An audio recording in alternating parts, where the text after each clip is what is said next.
Hello friends, welcome to my channel food સે ફૂડી। હું છું પ્રતિભા પંડ્યા। તો ફ્રેન્ડ્સ, અત્યારે ચૈત્ર મહિનો શરૂ થઈ ગયો છે અને ચૈત્ર મહિનાના શરૂઆતમાં જ આપણે ચૈત્રી નવરાત્રિના ઉપવાસ આપણે શરૂ થઈ જતા હોય છે। તો આપણને એમ થાય કે આપણે રોજ રોજ એવું તે શું બનાવીએ ઉપવાસ માટે કે જે આપણને નવીન પણ લાગે, દરેકને ભાવે પણ અને ઉપવાસ પણ આપણા ખૂબ સરસ રીતે પૂરા થાય। તો તેના માટેની આજે એક રેસીપી શેર કરવા જઈ રહી છું, જેના માટે આપણે કોઈ પણ વધારાની મહેનત કે કોઈ પણ માથાકૂટ ઝંઝટ કરવાની જરૂર નથી વધારે મસાલાની જરૂર।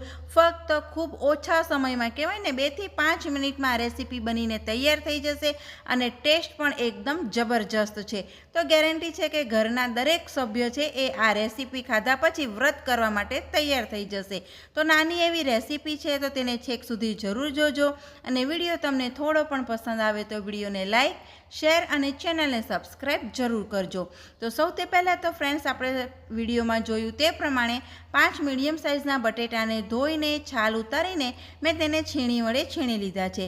હવે આ છીણમાંથી આપણે સ્ટાર્ચ દૂર કરવાનો છે, કારણ કે તો જ આપણી રેસીપી છે ને એકદમ સરસ બનશે। તો તેને આપણે 2 થી 3 વાર પાણીથી ધોઈ લેવાનું। તો 2 થી 3 વાર પાણીથી ધોશું એટલે આ બધા ફીણ આપણા દૂર થઈ જશે, કારણ કે તેમાંથી સ્ટાર્ચનો ભાગ છે એ બધો નીકળી જશે।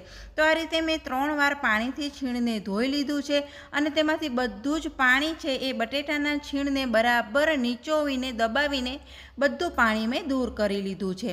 હવે આપણે તેની અંદર સ્વાદ પ્રમાણે મીઠું ઉમેરવાનું। તો મેં સાદું જ મીઠું ઉમેરેલું છે, પરંતુ ઉપવાસમાં આપણે સિંધવ મીઠું નાખતા હોઈએ, તો તમારી પાસે હોય તો તમારે સિંધવ મીઠું ઉમેરવાનું અથવા તો સાદું મીઠું પણ ચાલે। હવે તેની અંદર અડધી ચમચી આખું જીરું અને 1 ચમચી મેં ચાટ મસાલો ઉમેરેલો છે અને અહીં લાલ મરચુંની જગ્યાએ મેં 1 ચમચી છે ચીલી ફ્લેક્સ અને 1 તીખું લીલું મરચું અને થોડોક મીઠો લીમડો મેં કાપીને ઉમેરેલો છે, જેનો ટેસ્ટ છે ખૂબ સરસ આવશે। હવે આટલી વસ્તુ ઉમેરી દીધા પછી અહીં મેં અડધી વાટકી ફ્રેન્ડ સાબુદાણા અને મોરૈયો બંનેને 15 થી 20 સેકન્ડ સુધી આપણે તવી ઉપર શેકીને મિક્સર જારની અંદર દળીને આપણે તેને દળી લેવાનો છે અને પછી ચાળણી વડે આપણે તેને ચાળી લેવાનો છે। તો આ રીતેનો આપણને લોટ મળી જશે, જેની રેસીપી મેં અગાઉ ફરાળી રેસીપી શેર કરેલી છે ચેનલ ઉપર, તેમાં મેં બતાવેલું છે। અથવા તો જો તમારે આ રીતે લોટ ના બનાવવો હોય તો તમે સિંગોડાના લોટનો પણ ઉપયોગ કરી શકો છો। તો આ રીતે આપણને જેમ જેમ જરૂર પડે ને તેમ તેમ આપણે લોટ ઉમેરતા જવાનું છે અને બધી વસ્તુને મિક્સ કરી લેવાનું છે। આટલા માટે જ આપણે બટેટામાંથી સૌથી પહેલાં પાણીને દૂર કરી દીધું હતું, નહીંતર પછી વધારે લોટની જરૂર પડે અને પછી આપણી રેસીપી પણ એટલી સરસ નહીં બને। તો હવે લીલી કોથમરી મેં ધોઈને ઉમેરી દીધી છે। દરેક વસ્તુ સરસ રીતે મિક્સ થઈ ગઈ છે। તો હવે આપણે તેમાંથી જો બોલ્સ બનાવવા હોય તો આપણે બોલ્સ પણ બનાવી શકીએ છીએ અને આ રીતેની આપણે ટિક્કી બનાવી હોય તો ટિક્કી પણ બનાવી શકીએ છીએ અને ડાયરેક્ટ આપણે તવી ઉપર અથવા તો પેન ઉપર થોડુંક તેલ લગાવીને આપણે તેને ભાખરી બનાવવી હોય તો આની ભાખરી પણ બની શકે છે। તો આ રીતેની આજે મેં એકદમ ચપટી તેની આ રીતેની ટિક્કી બનાવેલી છે। ખૂબ જ આસાનીથી હાથ ઉપરથી પણ તે નીચેના વાસણમાં આવી જાય છે। તો આ રીતે મેં બધી ટિક્કી તૈયાર કરી લીધી છે।